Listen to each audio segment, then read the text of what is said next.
Good evening, everyone, and welcome once again to Serious Sunday. My name is Luke, and I am your host, and this is the show where I talk about video games and stuff.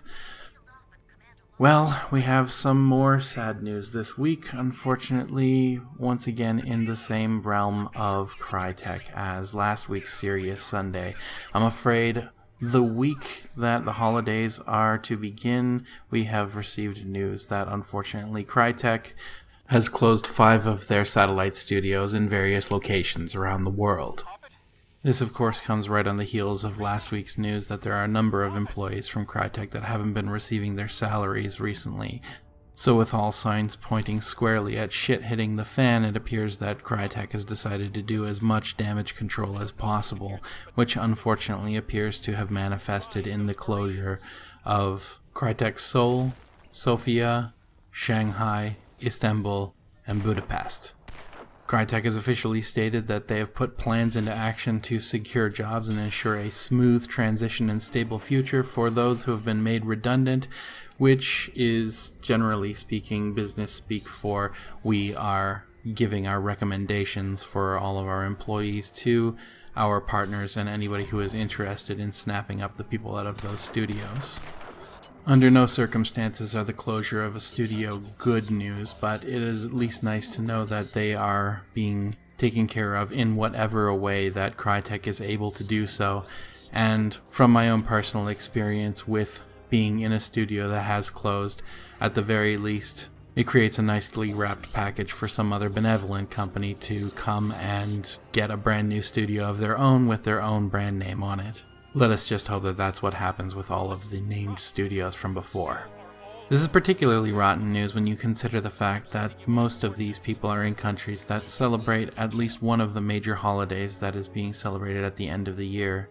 and that is going to be marred by the fact that there is a great deal of uncertainty in the future of their particular individual situations. So, good thoughts toward these people, and my hopes from someone who's been in the same place to you. Here's to hoping that you land on your feet, stronger than before and with a much brighter future. At the same time that all of this news is going down, only days later, once again, Star Citizen's creator Cloud Imperium Games has officially stated that they are moving away from the Cry engine and officially adopting Lumberyard as their engine of choice.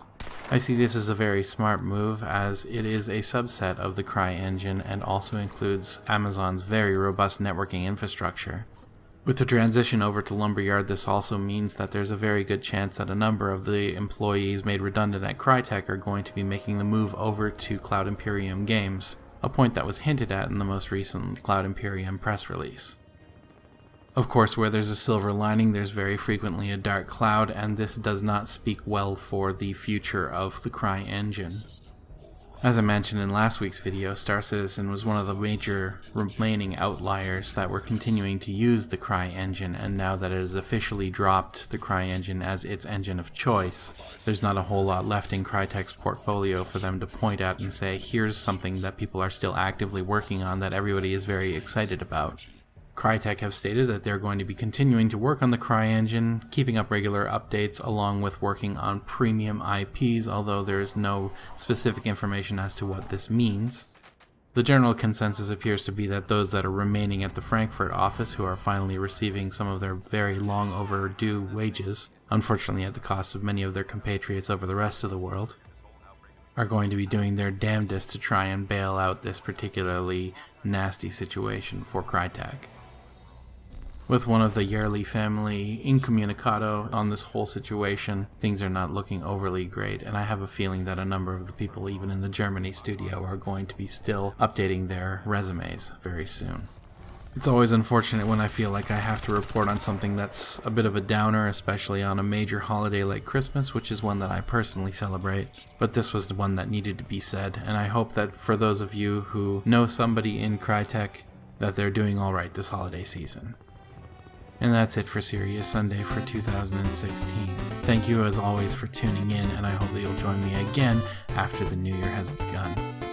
Happy holidays, and take care.